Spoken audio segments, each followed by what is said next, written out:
Hi, my name's TJ and my room is a mess. This is a video about how to start dealing with shame. How do we start dealing with things we're ashamed of? First of all, you just gotta sit there and look at it and accept it and say, this is who I am and this is what I'm ashamed of. And just own it. Like, it's not something to be proud of, it's not something to boast about.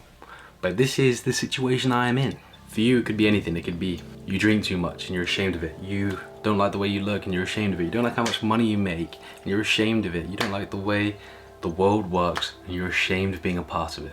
I'm saying it. My name's TJ. My room is a mess. And it's not going to be a mess anymore. The truth is, it's very easy to hide what we're ashamed of. Either by pretending it doesn't exist or going so far in the opposite way and saying, I'm not ashamed of this. Look how cool this is. That is actually just a cover up. Like, if you ever watched Fat Families back in the day, it was a UK TV show and the presenter used to be overweight and now he was clearly ashamed of it.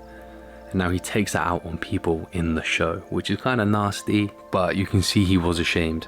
And now he's pretending like he was never ashamed of it by making other people feel bad about it. So with my room, for example, I could continue to pretend that it's not the way it is, exclude it from my videos, not have people over.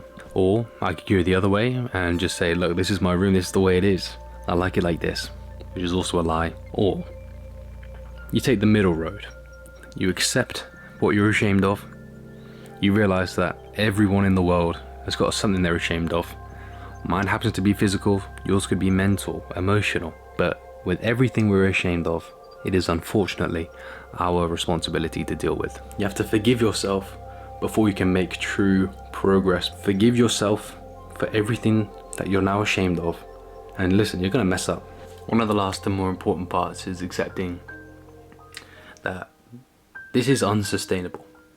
You can't live like this, you can't act like this, you can't keep up these habits forever. Whether it's you're ashamed of drinking, you're ashamed of the people you hang around with, you're ashamed of your room, you're ashamed of who you are. It will eventually catch up to you. Because shame and guilt are different. Guilt is you did something wrong. Shame is I am something wrong. You do something bad every day. You don't feel guilty about it anymore. You feel like you're something bad. You give yourself a label.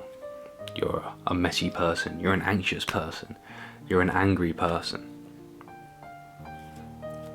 It becomes who you are. It becomes an aspect you try to hide. And that's just not good.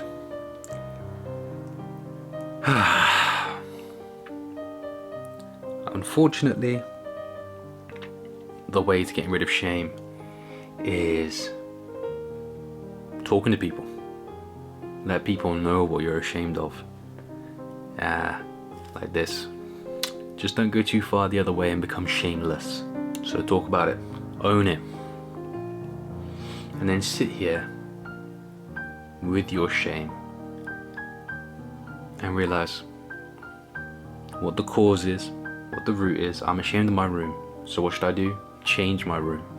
I'm ashamed of my actions. What do I do? Change my actions. I'm ashamed of my friends. What do I do? Change my friends. It is that straightforward, but emotionally it's going to be hard. You're going to have to look into the mirror and realize, that is me. That is no one else. And no one else is coming to fix this. If you want to say what you're ashamed of in the comments, go for it. Let the people know. Start by owning it anonymously online in the comment section. Then own it in person. Then start acting on it. The way to start dealing is to start naming, claiming, and aiming for better. I can see my room in here somewhere. I can see a good place to make videos. I can see a good place to study for university. But I'm just not there. For you, maybe you're ashamed of your emotional regulation, but you can see a version of yourself that's emotionally intelligent. And that's going to be hard. But you're going to have to dig through it yourself. Otherwise, you'll just keep repeating the same issues, the same problems, and you'll end up with the same symptom: shame.